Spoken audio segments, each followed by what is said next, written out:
Everyone, thanks for joining us right here on Midday, Kentucky. Do you want to go opposite and have a glass of water? I need one. Someone grab her a glass of water, please. You know, like she's got a bit of a dry old mouth. Wow. You've got mouth like cotton wool. I do. Is that what's the I problem? think it's that. I do. I've been chewing on those during the breaks. Okay. How are you, my friend? Hey, doing well. I feel pretty good. Do you? Pretty good today. Yeah. What about you? Friday Eve. I'm interested to see how Miss Lydia, our fitness expert, has gone to master fitness expert. Does that mean she I know. did another course and she's now a master? I thought she was No. always a master. She's over there so- shaking her head. It's a bit like karate. You know how you go up in the levels from green to blue to black to whatever it is? Right, So right. maybe she's advanced in the training levels. Well, I'm excited to hear her I running don't know. workout tips. So it should be Well, good. well, she's had her work cut out for us because she's been working with all of us trying to get us in shape. Well, so- we were trying to give you the Michelle Obama arms. Yeah. That's what we're doing on Trying. you. Yeah. And as everyone knows, Katie is about to go away and she's going to be running up some mountain. What's the mountain? I'm going to Peru. Yeah. I'm doing Machu Picchu, but I'm training for the Amsterdam Marathon. So that's why I'm going to check in with Lydia for some running tips. I'm trying to go from a scuffle to maybe a faster run. Now, let's call it what it is. It's a shuffle, not a Oh, I scuffle. thought it was a scuffle. A scuffle is a fight. A a shuffle is like a hot shoe shuffle where your feet don't actually leave the ground. Oh, my feet leave the ground. But listen I to just this. go very Listen slow. to this. Tell As everyone. Fatso says himself. Do you know what I mean? Tell everyone how many miles it is, though, Katie. 26 points. Yeah. Yeah. Hello. She's doing a good job. I would be everyone. like laying dead about maybe a mile and a half into it. I can't walk 20 feet. Seriously, I mean, 26 miles. How do you even begin to train? I for don't know. something We'll like that? find out from Lydia. I don't know. The master. Okay. I thought this was really interesting because everyone knows on this show, you know, we talk a lot about anti-aging and cosmetic surgery and things that you know, this show is basically for all the chicks out there that want to talk about anti-aging, right? Yeah. We talk about cosmetic surgery Right. and all things that are good for you. Well, it's interesting, in the September 27 issue of Allure, fronted by 72-year-old Dame Helen Mirren, the glossy magazine resolved to stop using the term anti-aging and called on the beauty industry to do the same. Now, the issue is the long-awaited, utterly necessary celebration of growing into your own skin, wrinkles and all. Now, this is what Allure editor-in-chief Michelle Lee wrote in her letter from the editor. No one is suggesting giving up retinol, okay? But changing the way we think about aging, I should say, starts with changing the way we talk about aging. With that in mind, and starting with this issue, we are making a resolution to stop using the term anti-aging. Here's the thing. Magazines, you make most of your money from people like us who talk about anti-aging, and your biggest sponsors are anti-aging creams. Okay, we're talking about L'Oreal and retinol creams and, you know, Procter & Gamble, and they're your biggest sponsors, and they're Right. the ones with the big bucks. So what I find really interesting is we do talk about anti-aging because, let's be real, unless, I know some people get a little bit funny about saying, well, I don't do Botox and I don't do fillers and all those sorts of things. That's great. But I don't know whether someone, if you were told that this cream would help reverse the signs of aging, that you wouldn't give it a go. Right. Most men and women would. Yes. I Agree? would. Yes, I would. You know, the thing is, though, is the term anti-aging, I mean, I think it's more appropriate, I guess, to accept the fact that we're all aging and it's all happening. I mean, it's happening to all of us. Doesn't matter. Nobody gets out of this, you know, scot-free. So it's just aging, you know, gracefully. And I think that's how I look at these products. I never look at a product like it's going to make me look 25 again. You know, that's not going to happen. I agree. But if it just, you know, if it softens the appearance of the wrinkles or the fine lines and things like that, then, you know, I'm all for it. And anti-aging, yeah, I do think it is kind of a harsh term, to be honest with you. You do? I do. I kind of like that they are starting to talk about that. And maybe, you know, I don't think they should do a ban, or I don't think it should be something like that. Yeah. But it is something that we need to talk about, because anti-aging, it makes, you know, I think it kind of makes people that are, you know, older, especially women, makes us feel less than if you use that term. Well, just remember also the men's anti-aging industry is the fastest growing industry And that's of all true. companies. That's true. Yeah. What do you think? I don't know. I think that if you want to do away with the stigma, then you have to do away with promoting products like that. Exactly. Calling it anti-age, like everyone, if you were to say, get rid of your wrinkles, everyone knows that as you're aging, you're getting the wrinkles. So I think they need to stop doing that in general if they're trying to achieve encouraging people to age gracefully. But just by getting rid of that term, I think they're not really getting rid of what you talked about, making women feel less than or anything. Just that little term, like know what anti-wrinkles means, you know? Right. Like Well, and here's the funny thing. Magazines many moons ago also tried to stop having, super thin models. Well, that has taken so long, and has it really worked? Well, you know, it Do you know has. what I I mean? do see plus-size models quite more often, actually, Yes, than I but ever did. it still hasn't changed the modeling world. Right. I mean, So there's still a place for size the zero thin. happening exactly. on the covers of and the magazines. plus size models look like a 6'8", like just I know, smaller plus than a size. regular person. So it's Right. even worse, Well, I hold think. on. It's just remember, my doctor told me I was obese. Yeah. And I look at myself, and when that's why we're now doing the 30-day slim down challenge. Wait a second. But He said you were obese? yes, compared to all those stats that we use, Yeah. I'm obese, and I'm like, wow, Yeah, So I don't who know knows? about that. Who knows? Tell us what you think. You put this up on Facebook, did, of I course. did. Go over to Midday Kentucky's Facebook page and tell us whether you think anti-aging is a mean word to use, or a word that we should get rid of. I really don't think it really is necessary.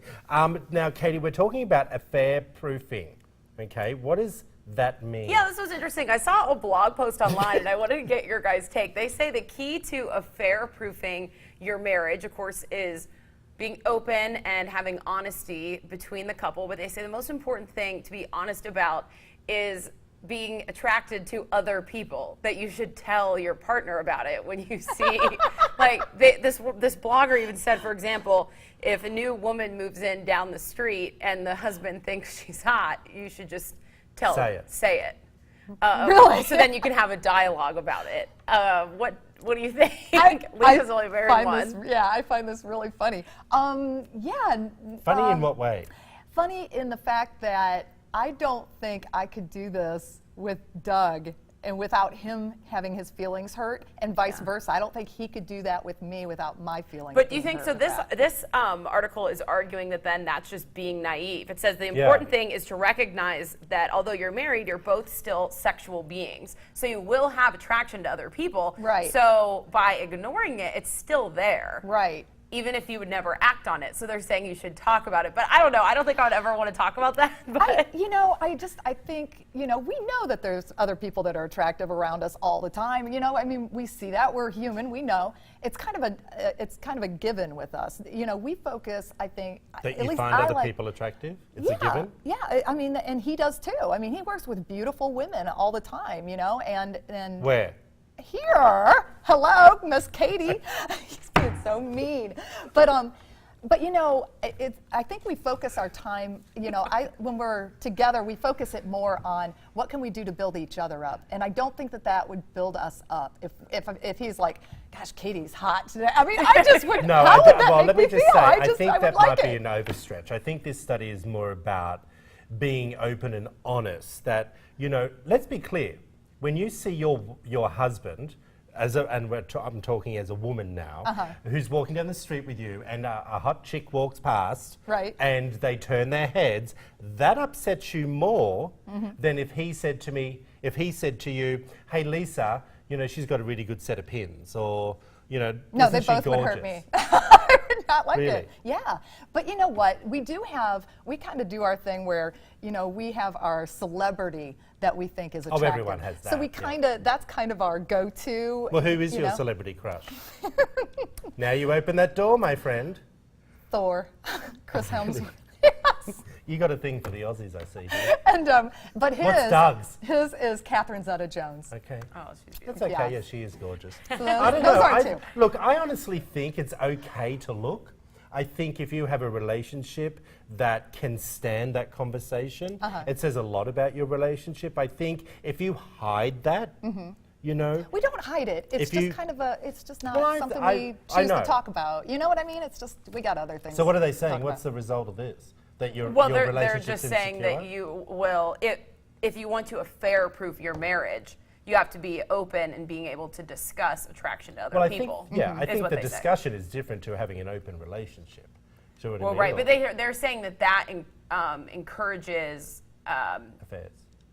well, No. you to not have affairs, for you to stay monogamous by being able to openly talk about this. Because if you're you can hiding discuss it, with your partner, if you're is what they're suppressing saying. it and you're hiding it, then it can lead to an affair. You know, I've got so many lines, but I'm leaving them alone. Okay, now let's talk about what you were discussing when it comes to back to school blues with the kids. And since you're the only one at the table with children, Yeah. take it away. Well, you know, I came across this article. Thank you, Katie. But, you know, this woman was talking about how her kids are back to school now. She's had them through the summer. Yeah. And once they go back to school, you know, some people get the back to school blues where the kids are no longer with them over the summer. But some people feel like they want to have a celebration, a party. And they want to, like, some parents have even been known to crack open a champagne bottle right at the bus stop after the bus takes off. I mean, so some people have very differing views about this. And I thought it was really interesting because, you know, I do like to get back to my routine during the school year. I mean, I do look forward to that. Like, you know, it is much more regimented, and I like that. I can get my workout in the morning and all of that. Over the summer, I can't. It's just mass chaos. So I thought it was really interesting. But this year, you know, every year, I tend to not have that celebratory type feeling. I really don't. I'm very nostalgic about this. And, Well, here's what you I know. find quite interesting about it is because you have to remember, most kids get out at 2:30, right? Right. Well, So yeah. by the time you drop them off at 9 o'clock, you get back home, what, 9:30? No, I actually get back. I drop them off earlier. It's 7:45. Right, when okay. you drop them off. Okay, so, every day? Uh-huh. Oh, okay, so you've got how many hours to get your chores done? Yeah. During the day. So who's got time to be popping bottles of champagne? To be Right, honest with you? exactly. I mean, that's what.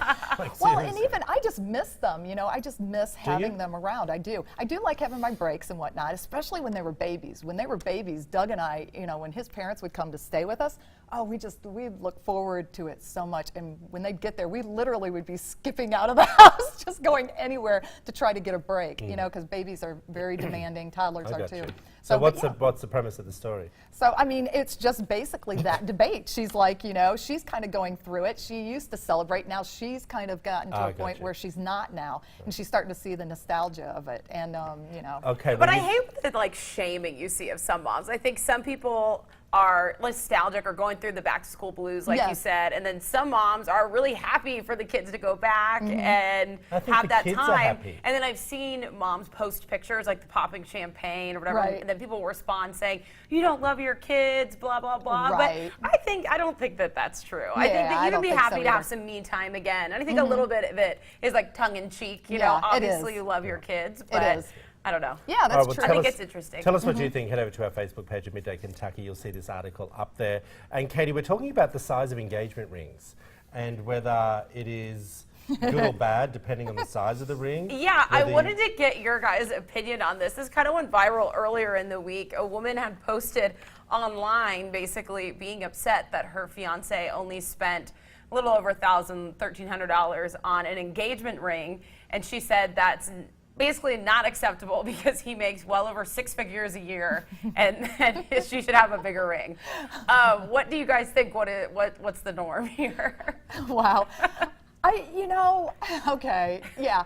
He's making 6 figures. I mean, immediately, when Doug was thinking about us getting engaged and getting me a ring, he looked at what the typical amount should be based on the amount of money such that he a was reporter. making. So he was like, you know, so he Googled. looked into it. It was like 2 to 3 times your salary, your monthly salary. That's about what you should be Oh. spending So for a 3 ring. months salary. Yes, basically. And Okay. so that's what, you know, and he bought accordingly. So this gentleman obviously did not do his research, or he did and decided and deemed the fact that she was still not worthy of that. Now, with all that being said, you know, one should always welcome a gift with a grateful heart. Right. Yeah, but here's the thing.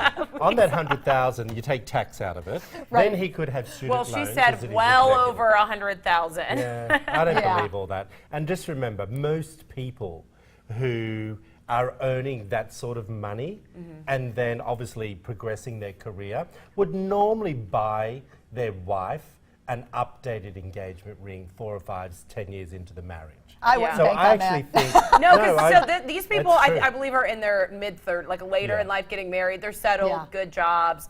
I And think so it's a she bit- was just saying she thought that he was way off balance. But I don't know. I'd be moving her along. I think it's weird to be surprised by that. I know a lot of people or friends of mine that are getting engaged or getting married, kind of they know what the ring is before it comes. They don't know when they're going to get engaged, but they've kind of looked together or shopped. Yeah. Do you think that's normal to look I do. at rings before the person proposes to you?